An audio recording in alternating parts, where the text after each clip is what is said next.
Growers of wood in Europe saw dash as a crop which would provide competition to their earnings.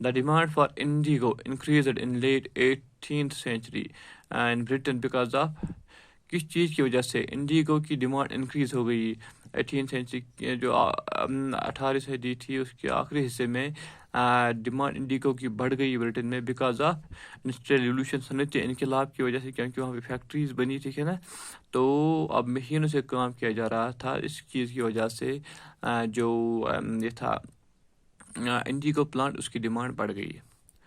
پھر کیا ہے تیسرا تو دوسرے میں آئے گا کیا industrial revolution. Third one, the international demand for indigo was affected by the discovery of day dish. پھر آہستہ آہستہ سے پورے اگر ہم بین الاقوامی لیول پر دنیائی لیول پر دیکھیں گے انڈیگو کی ڈیمانڈ کیا ہو گئی, اس کی مانگ جو تھی اس پہ اثر پڑ گیا, اس کی اتنی ڈیمانڈ نہیں رہی. کس چیز کی وجہ سے ہوا یہ, کیونکہ دنیا میں اب کیا ہو گیا جو سنتھیٹک ڈائز تھی یا مین میڈ ڈائز اب بنانے لگی, ٹھیک ہے نا, تو جس کی وجہ سے اس کی ڈیمانڈ کم ہو گئی. تو by the discovery of synthetic dyes یا مین میڈ ڈائز جو مارکیٹ میں آ گئی, اس چیز سے اس کی ڈیمانڈ کم ہو گئی. The Champaran movement was against the ڈش. ایک موومنٹ اسٹارٹ کی تھی بہار کی پیزنٹس نے, ٹھیک ہے نا, that was against indigo cultivation. Indigo cultivation کے خلاف بھی تھا جس میں مہاتما گاندھی نے بھی پارٹیسپیٹ کیا تھا, ٹھیک ہے نا. تو وہ چمپارن موومنٹ کس چیز کے خلاف تھا, وہ نہیں چاہتے تھے بہار کے پیزنٹس کے ہم انڈیگو کلٹیویٹ کریں, تو اس چیز کے خلاف تھا وہ. تو چمپارن موومنٹ کس چیز کے خلاف تھا, اب انڈیگو کلٹیویشن کے خلاف. ہو گئی خالی جگہ ہے, ٹھیک ہے نا. اب دیکھو کوشچنز کیا ہے. Discuss the main features of the permanent settlement. جو پرماننٹ سیٹلمنٹ ہے اس کے آپ کو مین بنیادی خوبیاں کیا چیز اس کی, ٹھیک ہے نا. تو پرماننٹ سیٹلمنٹ بنیادی کیا تھا یہ آپ نے پہلے ہی پڑھا ہے, ٹھیک ہے نا. یہ ایک ٹیکس کلیکٹنگ میتھڈ تھا جو نیولی ڈیوائز کیا تھا کس نے, ایسٹ انڈیا کمپنی نے. کس چیز کے لیے, to collect tax from the peasants, ٹھیک ہے. تو اس کے فیچرز کیا تھے, اس کا مین فیچر اگر آپ دیکھو وہ بنیادی فیچر یہ تھا کہ اس میں ٹیکس کو پرماننٹلی فکس کیا گیا تھا, ٹھیک ہے نا. اس ٹیکس کو وہ نہ انکریز کر سکتے تھے نہ وہ ڈکریز کر سکتے تھے, اس کو پرماننٹلی فکس کیا گیا تھا.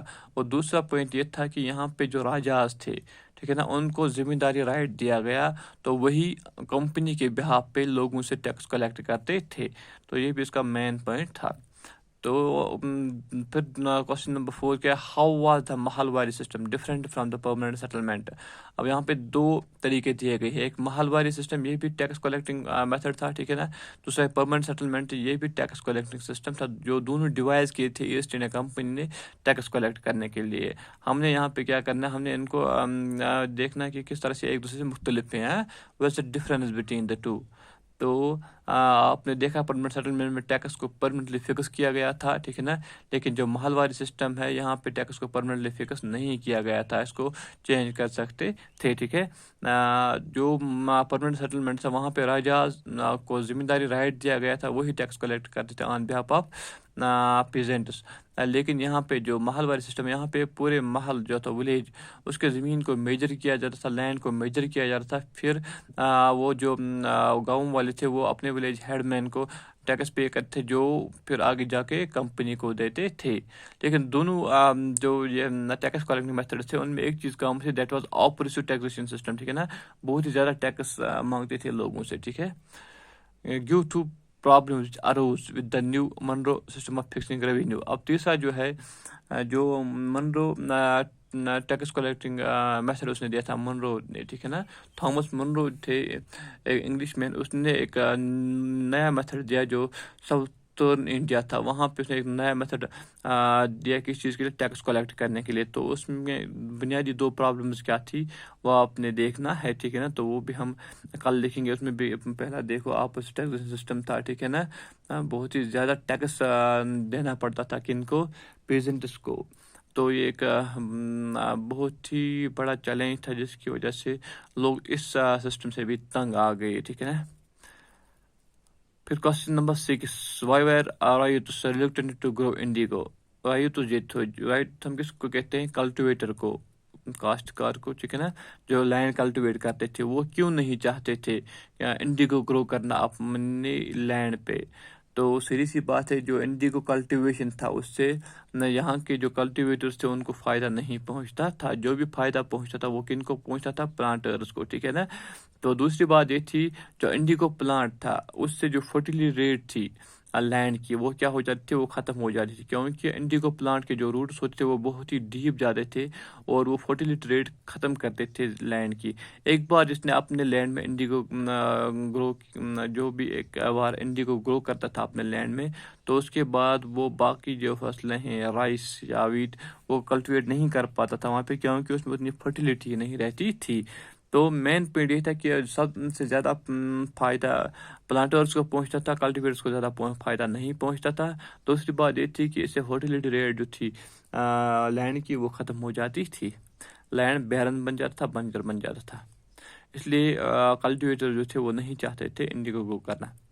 Question number 7. What were the circumstances which led to the eventual collapse of indigo production in Bengal؟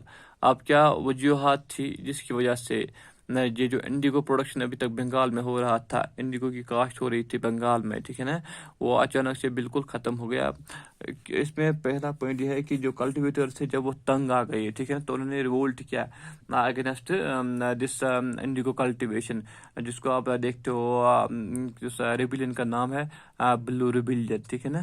تو اس بلو ریبیلین کو دیکھ کے پھر ایک کمیشن بٹھایا گیا، ٹھیک ہے نا۔ جب کمیشن نے پورے حالات دیکھے تو اس کو لگا کہ جو پلانٹرس ہے وہ ظلم کر رہے ہیں کن کو، انڈیگو کلٹیویٹرس کو، کیونکہ جو بھی یہاں پہ بینیفٹ ملتا ہے وہ پلانٹرس کو ملتا ہے، ٹھیک ہے، اور جو کلٹیویٹرس ان کو کچھ بھی نہیں ملتا ہے، جس کی وجہ سے پھر کوئین الزبتھ نے کیا آرڈر پاس کیا کہ اب آج سے جو پلانٹرس ہے وہ کسی بھی کلٹیویٹر کو، رائٹ کو مجبور نہیں کریں گے انڈیگو گرو کرنے کے لیے، جس کے بعد یہ کمپلیٹلی بند ہوا کہاں پہ، بنگال میں۔ دوسرا پوائنٹ جو تھا، جو دوسرا ریزن تھا جس کی وجہ سے کمپلیٹلی بند ہوا، that was the discovery of synthetic dies.